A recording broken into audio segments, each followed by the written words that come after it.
Quiero hablarles en esta mañana de un mensaje titulado Atrévete a tocar su manto. Dilo conmigo para que alguien te escuche.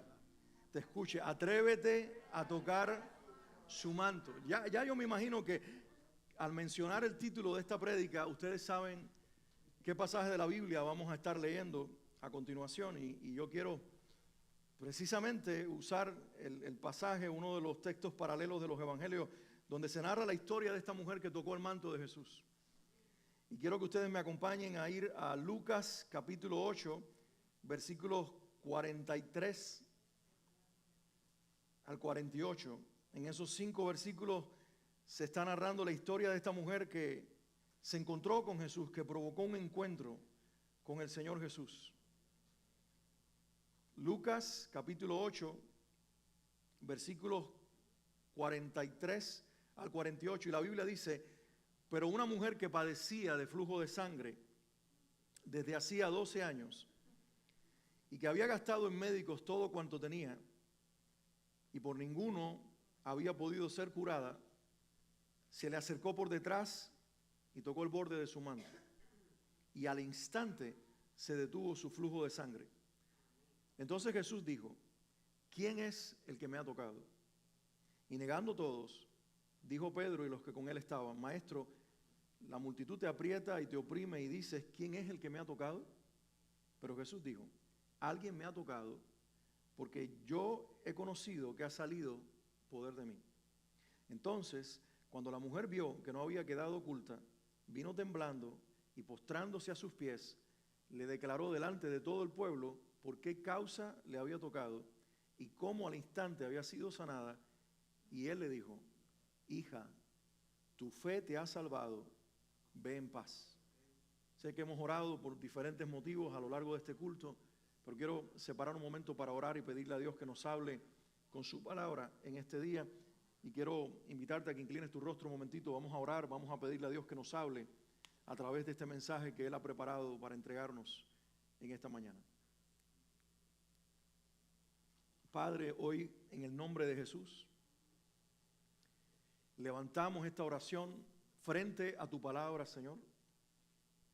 Y esto es lo que yo te pido: que el Espíritu Santo comience a hablar a partir de ahora, mientras comparto tu palabra y comparto este mensaje, y la verdad del Evangelio sea proclamada con claridad en este lugar y los corazones sean edificados y afirmados a tu verdad y a tu poder. Señor, háblanos. Queremos escuchar tu voz. Queremos escuchar la verdad de Cristo proclamada en este lugar, pero no solamente queremos escucharla. Quiero que mientras tu palabra esté siendo predicada, el Espíritu Santo toque tanto nuestras vidas, que comience nuestro espíritu a arder con la verdad de tu palabra y produzca en nosotros, Señor, resultados que sean conforme a tu propósito y para la gloria de tu nombre. Señor, prohíbele al enemigo robarse esta palabra de los corazones. Prohíbele al enemigo interrumpir la proclamación de tu verdad. Prohíbele al enemigo bendecir y edificar, que prohíbas al enemigo que no deje el bendecir y edificar a tu iglesia, sino que por el contrario, la bendición de tu palabra corra en este lugar. El Espíritu Santo haga la obra con poder. Bendice a los niños en el salón en el que están. Bendice cada vida en este lugar. Señor, que tu gracia sea manifestada, que tu palabra sea proclamada y que cada uno de nosotros podamos ser edificados en el nombre de Jesús. Y la iglesia del Señor dice: amén, amén y amén. Esta es una de las historias más conocidas de los evangelios. Es la historia de una mujer que quizás no estaba ni tan siquiera programado que ella tuviera un encuentro con Jesús. Ella interrumpió el camino de Jesús hacia la casa de la hija de Jairo, o hacia la casa de Jairo, donde era el propósito de su viaje en ese momento, sanar la hija de aquel hombre que lo había buscado para que sanara a su hija que estaba terriblemente enferma. Y cuando la multitud iba siguiendo a Jesús, inclusive golpeando el cuerpo de Jesús de tanta gente que se encontraba en aquel lugar, esta mujer interrumpió a Jesús. Pero su historia es descrita en los primeros versículos. Se nos cuenta su tragedia, su enfermedad, su problema, su imposible, lo que ella no había podido cambiar durante años. Y quiero leer una vez más esta descripción de la situación de esta mujer, que era una enfermedad vergonzosa. Dice el versículo 43, pero una mujer que padecía de flujo de sangre desde hacía 12 años, que había gastado en médicos todo cuanto tenía y por ninguno había podido ser curada, se le acercó por detrás. Y yo quiero que por un momento pensemos en el cuadro, en la escena de esta mujer débil, enferma, que había vivido 12 largos años de su vida atrapada en una terrible enfermedad que no solamente tenía un efecto físico en su cuerpo, sino que también tenía un efecto emocional en su alma, porque, insisto, esta era una enfermedad vergonzosa.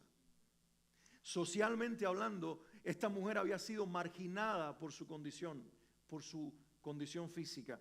Yo quiero ir un momentito en la Biblia, Levítico capítulo 15, y leer 2 versículos del capítulo 15 de Levíticos para que nosotros entendamos el contexto y el peso de la ley que caía sobre esta mujer enferma, que además de estar débil físicamente hablando, tenía el peso de la ley de Israel sobre sus propios hombros. Y Levíticos capítulo 15 dice, y la mujer, cuando siguiera el flujo de su sangre por muchos días, fuera del tiempo de su costumbre, o cuando tuviere flujo de sangre más de su costumbre, todo el tiempo de su flujo será inmunda como en los días de su costumbre. Toda cama en que durmiere todo el tiempo de su flujo le será como la cama de su costumbre, y todo mueble sobre el que sentare será inmundo, como la impureza de su costumbre. Cualquiera que tocare esas cosas será inmundo y lavará sus vestidos, y asimismo se lavará con agua y será inmundo hasta la noche. Yo quiero que entendamos lo que esta mujer estaba viviendo. La ley de su pueblo durante generaciones había impuesto que personas que tuvieran esta condición temporalmente fueran separados del pueblo de alguna manera, y las personas que lo rodeaban, si tenían algún tipo de contacto con ellos, estaban sometidos a un ritual de purificación muy estricto que inclusive los ponía a ellos en cierta marginación social. Así que hasta la misma familia terminaba separándose de estas personas, y se entendía que esto iba a ser simplemente algo temporal. Pero en el caso de esta mujer que acabamos de leer su historia, ella había padecido de un flujo de sangre por 12 años. ¿Alguien me escuchó? 12 años en los cuales el peso de la ley de Levítico, que acabo de leer esta porción que tenía que ver específicamente con su condición, 12 largos años de ser declarada en la sociedad como inmunda. 12 largos años en los cuales, cuando las personas la veían acercarse, se alejaban de ella porque sabían que la proximidad o el contacto físico iba a implicar que ellos también fueran rechazados, y cada uno, cuidando su estatus y su lugar en la sociedad, la marginaba y la dejaba sola. Se infiere por la historia que era una mujer sola. Se infiere por la historia que su propia familia ya no había tenido proximidad con ella por su condición durante estos 12 largos años. Se infiere por la historia que era una mujer que había tenido tal vez dinero y riquezas materiales, porque dice que todo lo que tenía lo había gastado en los médicos.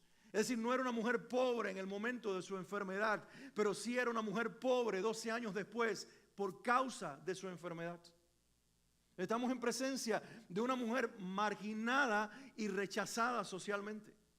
Estamos en presencia de una mujer marginada y rechazada familiarmente. Y estamos en presencia de una mujer que está ahora también económicamente en la quiebra, porque su enfermedad le quitó todos los recursos y el dinero que tenía. Y además estamos en presencia de una mujer debilitada por una terrible enfermedad. Y todo lo que le está ocurriendo supuestamente ha sido provocado por la ley de un Dios que se le reveló a un pueblo, Israel, y había sometido a ese pueblo, a esa ley, que en este caso estaba asfixiando a esta mujer. Por lo tanto, hay que hacerse una pregunta necesaria al poner en contexto esta historia y poner la situación de esta mujer no aislada, sino vinculada con la ley de Israel, con la Torá, y con la ley de Moisés. Y la pregunta necesaria es esta: ¿cómo el Dios de amor había establecido una ley como esa? ¿Cómo, si Dios es amor, sabiendo las implicaciones de lo que esto provocaría en la vida y en la persona de alguien enfermo con semejante enfermedad, así todo le había dicho a Moisés que se sometiera a personas enfermas de flujo de sangre a semejante procedimiento y protocolo que los terminaba marginando? No entiendo cómo el mismo Dios de la Biblia, que se nos revela como el Dios de amor, estableciera entonces una ley que parecía estar en contra de las personas que más necesitaban ayuda y los dejaba solos, marginados, abandonados, rechazados por el resto de la sociedad. Debemos entender algo. Y con esto no voy a hacer una defensa de Dios, sino proclamar la verdad y entender las cosas en el contexto en el cual Dios las hizo y por qué las hizo. Israel como nación no era una comunidad netamente religiosa. Es decir, Israel, cuando hablamos de ese pueblo que tuvo un encuentro con Dios y que fue sacado por Moisés de Egipto, llevado al desierto y al que después se le dio una tierra prometida, no era una comunidad solamente religiosa, unida por motivos espirituales. Israel era una nación. ¿Y a qué me refiero con esto?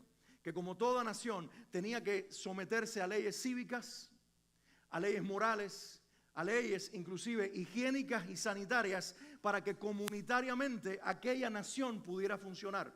Por lo tanto, mis hermanos, lo que hoy nosotros llamamos los primeros 5 libros de nuestra Biblia como la palabra de Dios y que está sumado al resto de la Biblia como la tenemos hoy, que suma en su totalidad 27 libros, esos primeros 5 libros, el Pentateuco como se le conoce, la ley escrita por Moisés, era mucho más que una palabra de contenido solamente espiritual, era la constitución de una nación. Porque Israel, insisto, no era solamente un pueblo religioso, era una nación que necesitaba leyes para funcionar. Y por eso Dios en su palabra estableció leyes de todo tipo, incluyendo esta que no tenía un contenido moral y espiritual, sino un contenido sanitario. Tenía que ver con la salud de un pueblo. Este es un Dios que conoce que la generación con la que está tratando no tiene el desarrollo científico para entender qué es un germen. Y por lo tanto establece una ley para que por medio de las leyes los gérmenes transmitieran enfermedades contagiosas que destruyeran a un pueblo con el cual él tenía un propósito, porque tenía que trascender a través de generaciones para que en el tiempo su hijo naciera de esa gente. Pero si esa gente mantenía contacto con personas enfermas, los gérmenes los iban a ir matando y se iba a acabar el pueblo de Israel, la descendencia de Abraham, y la promesa de la simiente, Jesucristo, no podría haber nacido porque no habría pueblo para tenerlo. No sé si me hago explicar.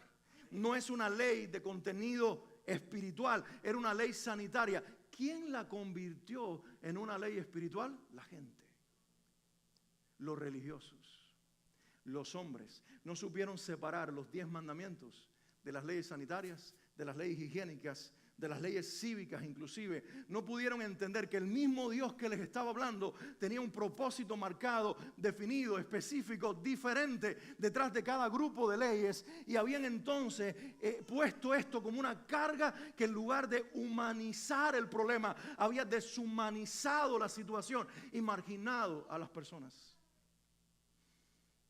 En medio de esa realidad de gente ignorante espiritualmente, que no podía entender lo que Dios había querido decir con esta ley que acabo de leer, a esta mujer se le impuso una carga y un peso encima en el cual su enfermedad, además de consumirla físicamente, la estaba consumiendo emocionalmente. Porque qué terrible estar enfermo y enfermo de semejante enfermedad, flujo de sangre. Eso quiere decir que su hemoglobina estaba a niveles tan bajos que en cualquier momento su corazón no hubiera podido pararse. Eso quería decir que su oxigenación en su cuerpo estaba tan baja que esta mujer no podía casi ni caminar. Tenía que arrastrar sus pies de lo debilitada que estaba.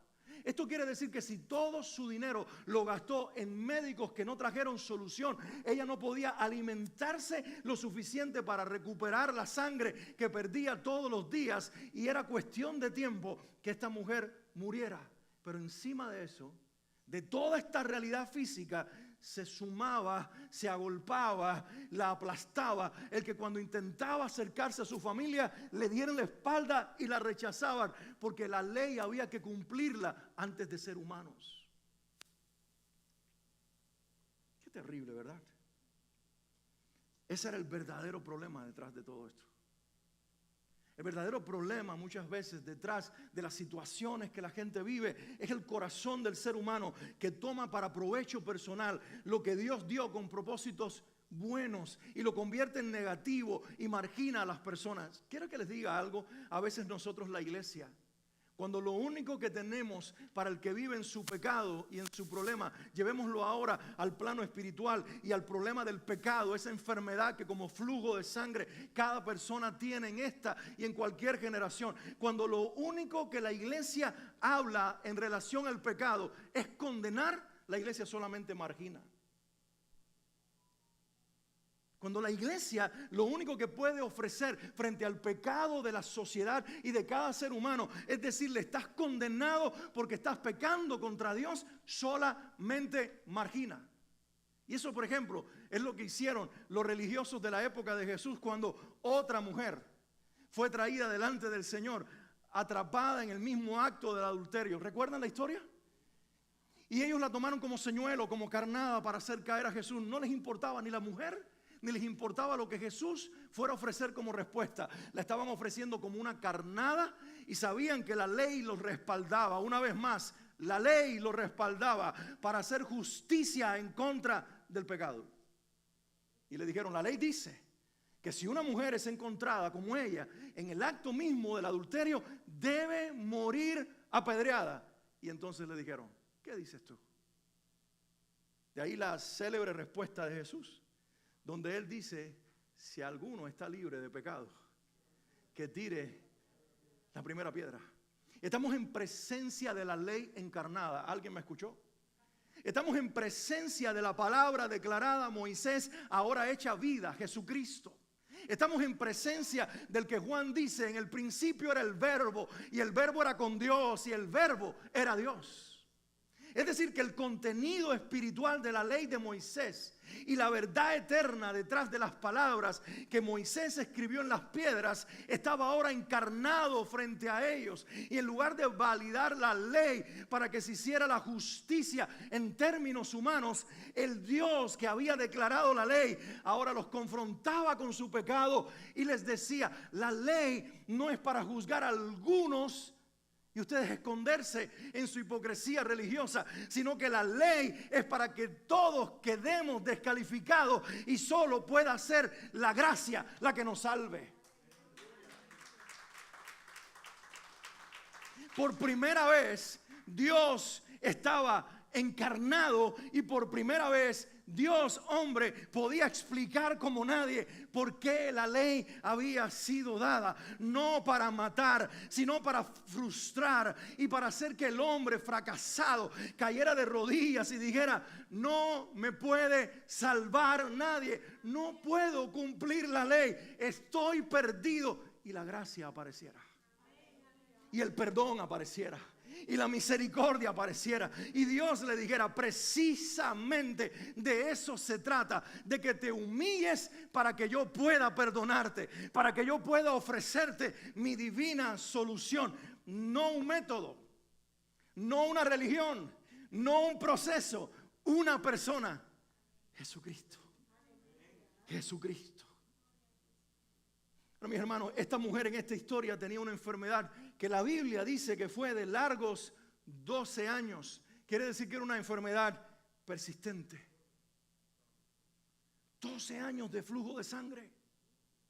12 años de estar cubierta con paños para que su ropa no se viera manchada, y aún así terminaba manchada. 12 años de debilidad física. 12 años de problemas cardiovasculares, de poca oxigenación, de debilidad, de poca energía, de sentirse hasta la muerte. de desgaste físico, pero además 12 años de desgaste emocional.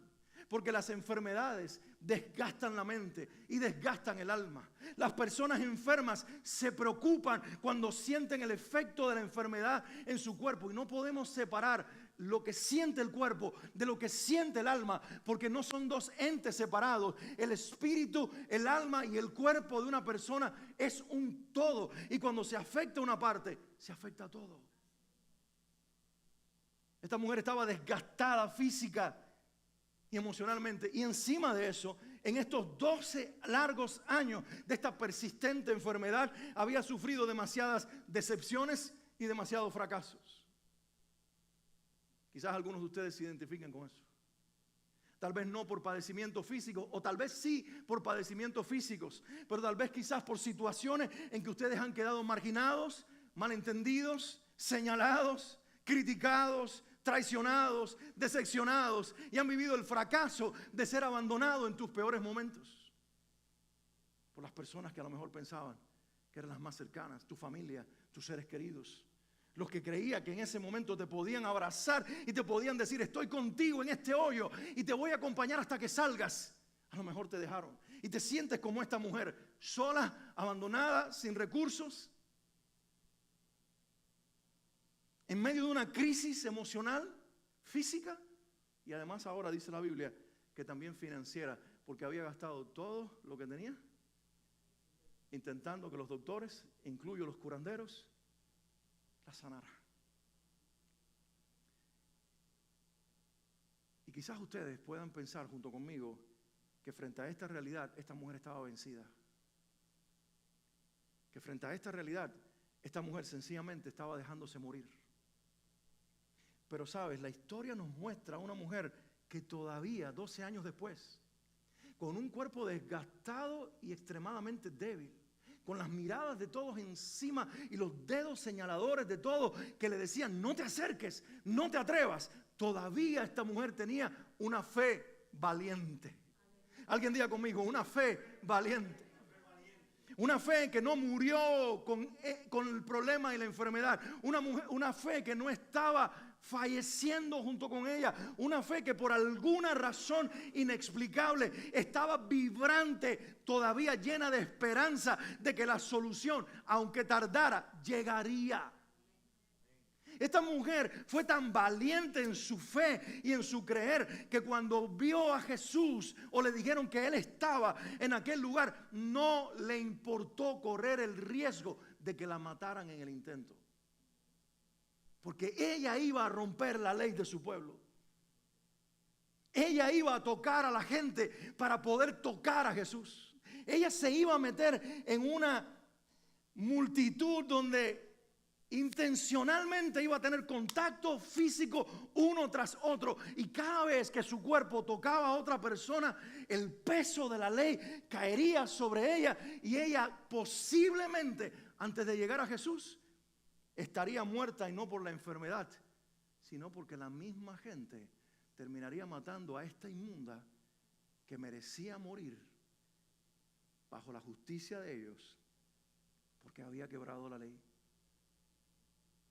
Pero esta mujer se arriesgó completamente, a pesar de todo lo vivido y a pesar de todo lo que le esperaba por delante. ¿Saben por qué? Porque esta mujer entendió en ese momento que el que estaba delante de esa multitud, al que ella quería tocar, no era otro médico que gastaría su dinero y la dejaría sin una solución. De hecho, este que iba delante de esa multitud no le cobraría un centavo por su sanidad. Los demás le habían robado el dinero y la habían dejado en medio de su fracaso y su enfermedad. Pero le contaron de uno que iba al frente, que no hacía falta pagarle nada para que Él te bendijera con su gracia y con su sanidad. Y esta mujer, digo, es lo único que me queda. Y es todo lo que me queda, porque este no es como los demás. Este es la persona correcta. A lo largo de todo este tiempo de Jesús en medio de ese pueblo, ella había escuchado que mientras otros se alejaban de los féretros de los muertos, porque eso los contaminaba, Jesús tocaba a los muertos y no era contaminado, más bien los resucitaba. Le habían contado que Jesús llegaba a los leprosos y cuando otros se alejaban de la lepra porque era contagiosa y los terminaría contaminando, Jesús los tocaba y en lugar de contagiarse, Él los sanaba. Así que ella dijo, hoy voy a quebrantar la ley, porque de alguna manera el que va al frente de esa multitud ha quebrantado la ley más que yo. Y lo ha hecho por el bien de los marginados como yo, para darle a los que no tienen opción ni alternativa la solución que nadie más ni nada más les puede ofrecer. Yo quiero que entiendas por un momento. Tu Salvador llegó al punto de aparentemente, no es que lo hizo, digo y enfatizo esto, aparentemente rompió su propia ley por el bien de nosotros. Y no es que lo hizo porque Él sabía que los hombres habían malinterpretado su ley. Sencillamente desafió los criterios religiosos humanos con tal de que las personas, leprosos, muertos y enfermos como esta mujer, marginados por la sociedad, pudieran recibir lo que nadie les podía dar y lo que nadie les quería dar. Porque esa era la realidad. Nadie tenía una solución para ellos, pero aunque lo hubiese, nadie quería dárselas, porque ninguno quería contaminarse con un muerto, con un leproso o con una mujer con un flujo de sangre. Pero Jesús estaba, y Jesús está todavía aquí. El mismo Jesús que caminó en las calles de Palestina, el mismo Jesús que estuvo en Jerusalén, el mismo Jesús que caminó las calles de Israel, el mismo Jesús que se dejó tocar por los enfermos para sanarlos, el mismo Jesús que estuvo al frente de la multitud defendiendo a una mujer adúltera que merecía ser apedreada e impidió que ésta fuera apedreada para luego decirle, mujer, ¿dónde están los que te condenaban? Ninguno, todos se han ido, ni yo te condeno. Palabra liberadora, vete y no peques más. Ese mismo Jesús que dijo esas palabras liberadoras, sanadoras, restauradoras, que tocó enfermos de lepra y los sanó, que resucitó muertos como el hijo de la viuda de Naín y otros más, ese mismo Jesús está aquí. Para que tu imposible se convierta en posible. Para que tu estigma sea hoy quitado. Y lo que puedan usar familiares, amigos, conocidos y la sociedad en general para señalarte y marginarte y decirte que tú no calificas para estar cerca de ellos. Jesús te dice, hoy es el día de tu perdón, hoy es el día de tu sanidad. Hoy es el día de tu restauración. Hoy es el día en que no serás llamado más por tu pasado, por tu enfermedad o por tus errores. Serás llamado hijo de Dios. Hija de Dios, por la gracia de Jesucristo, por el amor del Padre.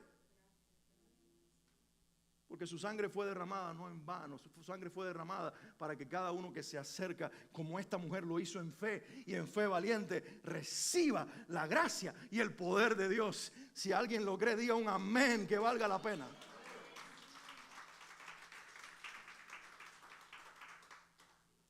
Cuando esta mujer se arriesga con todo y toca finalmente el borde, ni tan siquiera el manto, el borde. ¿Alguien escuchó? El borde.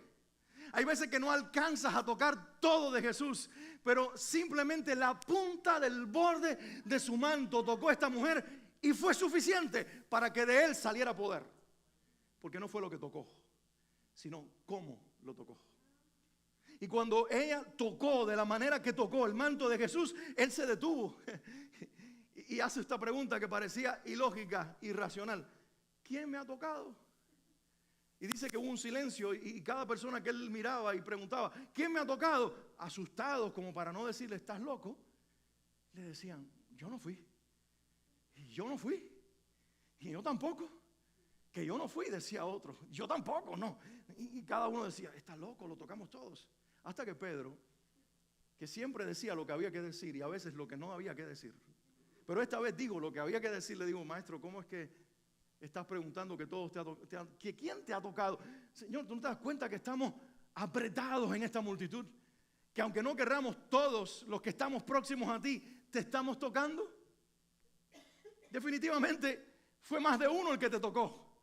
No, dijo Jesús, no hablo de eso. hablo de que alguien me tocó diferente a todos los demás. Porque de mí salió poder. Todos los días, miles y miles de oraciones, como aquella multitud alrededor de Jesús, lo están tocando. Miles y miles de personas están orando, algunas por curiosidad, otras porque sencillamente le dijeron que las oraciones son buenas hacerlas, por costumbre, por tradición. Otros por quién sabe qué razón, pero miles, si no millones de oraciones están siendo elevadas a ese trono donde Jesús se encuentra, y como una multitud que lo rodea y se agolpa sobre él, las oraciones lo están tocando continuamente, pero nada pasa. No porque él tiene menos poder que cuando estaba en la tierra, sino como esta misma historia cuenta, como la multitud que tocó a Jesús. Y nada pasó. Por muchos minutos nada pasó. Pero hay algunos que se están atreviendo a orar diferente.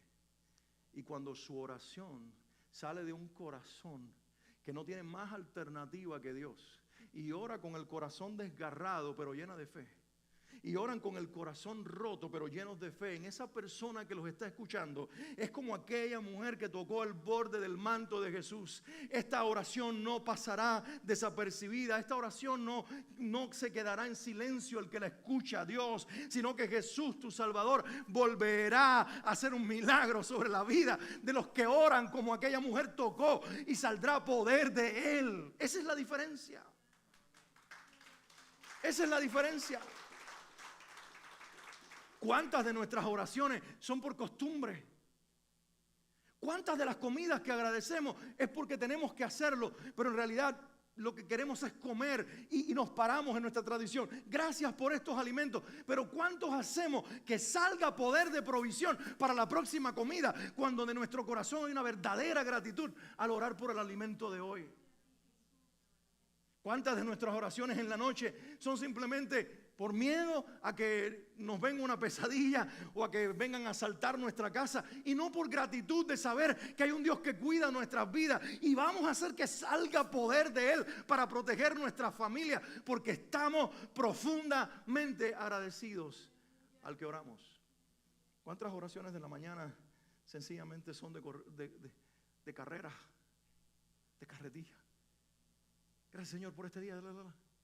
Y no son sentidas, no son profundas, no son como el desespero de aquella mujer que no tenía más alternativa que extenderse en la multitud, y era cuestión de morir o ser sanada. De morir, o que finalmente el poder que la podía sanar saliera de aquel manto y sobre todo de aquella persona.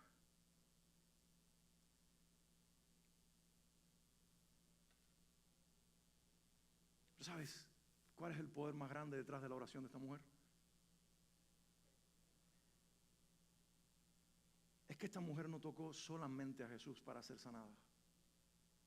El cierre de esta historia nos da una evidencia de que esta mujer en ese momento se había olvidado de su flujo de sangre y ya no buscaba un sanador, un médico que le quitara el problema que la había marginado, debilitado y dejado al borde de la muerte. En ese momento ella avanzó al riesgo de todo en la multitud para tocar el manto, no de un sanador, sino tocar la ropa de su Salvador. Y eso es totalmente diferente. ¿Sabes por qué?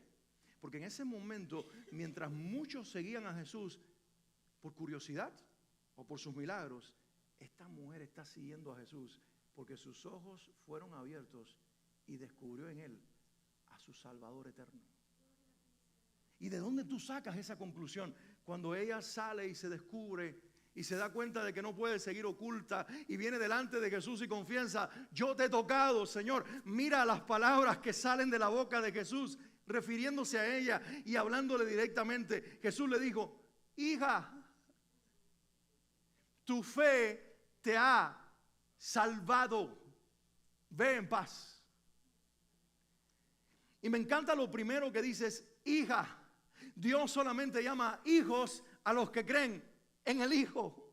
Y ahí El Dios encarnado está hablando en nombre de su Padre para que esta mujer sepa que no solamente ahora tiene un cuerpo sano, ha sido incluida en una familia y tiene un Padre que la defienda. Y mientras otros la marginen y señalen su pasado y otros quieran separarse de ella, Dios, su Padre, estará con ella para siempre, porque no tocó a un sanador, tocó al Salvador, tocó el camino, la verdad, la vida, al único que hace posible que vayamos al Padre. Qué diferente es nuestra motivación y qué diferente lo que ocurre cuando nuestra motivación no es para buscar solamente los milagros de Jesús, sino al Jesús de los milagros. Qué diferente cuando no lo queremos por lo pasajero y lo temporal, sino por una relación eterna. Y las palabras de Jesús cuando las miró en ese momento fueron liberadoras, porque le dijo: hija, ya no hablemos de tu sanidad, porque quiero que ahora te vayas con la certeza de que hoy eres una hija de Dios. Porque tu fe en mí te ha salvado. Es la fe de los hijos la que hace que del trono de Dios y de la persona de Jesús salga poder. No es solamente tu necesidad la que provoca un milagro. No es solamente tu fe la que produce un milagro. Es la fe de los hijos. Es aquellos que dicen: Él no vino solamente para solucionar mis problemas, sacarme de mis deudas, sanar mi cuerpo o sanar mi familia. Él es el Hijo de Dios. Él es el Salvador de mi vida. Él vino para reconciliarme con mi Padre Celestial, para quitar mi orfandad espiritual y devolverme a la familia de Dios. Y eso lo quiero mucho más que mi sanidad física. Eso lo quiero mucho más que mi prosperidad material. Eso lo quiero mucho más que mi sanidad o restauración familiar. Quiero al Hijo, a Jesucristo, al Salvador. Quiero la vida eterna. Quiero al Padre. Eso para mí es prioridad. Y por añadidura, Él entrega los milagros y Él sana los cuerpos y Él hace la obra sobrenatural. ¿Lo entiendes? Dijo Jesús, Mateo 6:33, busquen el reino de Dios y su justicia y todo lo demás les será añadido. ¿Saben quién es el reino de Dios? No es más que, no es un sistema solamente, es una persona. No hay reino sin rey. El reino en sí mismo es el Hijo Jesucristo. La justicia de Dios, el Padre, es Cristo Jesús. Y cuando Él dice busquen el reino y su justicia, es búsquenme a mí. Ténganme a mí como su Salvador. Crean en mí como su Señor. Déjenme reconciliarlos con mi Padre por la fe en mi nombre. Y todo lo demás, aun cuando ya no lo estés esperando, lo recibirás. Porque tus prioridades cambiarán de estar enfocado en tus problemas para estar enfocada o enfocado en tu Salvador. ¡Qué belleza! ¿Cuántos dicen hoy: Señor, como aquella mujer, si es necesario me arrastraré, pero no para buscar una solución temporal a un problema físico, material o familiar, sino que me arrastraré para construir cada vez más mi relación con mi Padre por medio de ti, Jesucristo, mi Salvador? Nada supera esta realidad, nada supera esta verdad, nada supera este milagro, nada supera esta clase de relación. Ser hijos de Dios por medio del Hijo, nuestro Salvador, Jesucristo. Dale la gloria al Señor en este día. Dale el aplauso al Señor. Y ahora le voy a decir a los hijos y a las hijas que están en este lugar, y es la pregunta que Dios te hace: ¿cuál es tu situación? ¿Cuál es tu imposible? ¿Cuál es la enfermedad que no tiene sanidad o no tiene solución, que los médicos te han dicho tienes que acostumbrarte a vivir con eso? ¿Cuál es el problema financiero que te tiene al borde de la quiebra si no estás allí? ¿Cuál es el problema familiar que aparentemente no tiene solución? ¿Cuál es tu problema? Si eres hijo e hija de Dios, tienes un Padre que te defiende y es experto en hacer que lo imposible sea posible. Quiero decirte algo: hoy puedes tocar su manto, de Él saldrá poder. Hoy hay diagnósticos que van a ser cambiados. Hoy hay enfermedades que se van a ir de los cuerpos. Hoy hay situaciones económicas que van a ser cambiadas y van a ser problemas solucionados. Hoy hay familias que van a ser restaurados. Hoy hay vacíos emocionales y almáticos que van a ser solucionados porque eres hijo. Y cuando los hijos tocan el borde de su hermano mayor, el manto de su Salvador, poder sale de él. Porque no lo buscamos por esos problemas, lo buscamos por su salvación, porque buscamos una relación eterna con el Padre Celestial y solo Cristo la propició. Por lo tanto, Él te dice, todo lo demás, por añadidura, te será dado en mi nombre. ¿Sabes lo que dice Romano? Termino con esta promesa. Y el que no escatimó ni a su propio Hijo, ¿cómo no nos dará en Él todas las cosas? Y en esa expresión absoluta, todas las cosas, están incluidas todas las cosas. Saca tu lista y dile, Señor, aquí está. No tienes que contestar todas estas cosas. Soy tu hijo, tú eres mi prioridad. Me interesa más nuestra relación que tus milagros. Pero si puedes quitar esta enfermedad y puedes sanar mi economía y puedes sanar mi familia, todavía creo que de ti sale poder. Visítame, tócame. Haz el milagro en tu vida. Quiero pedirte que te pongas de pie. Y mientras lo haces, ahí en el lugar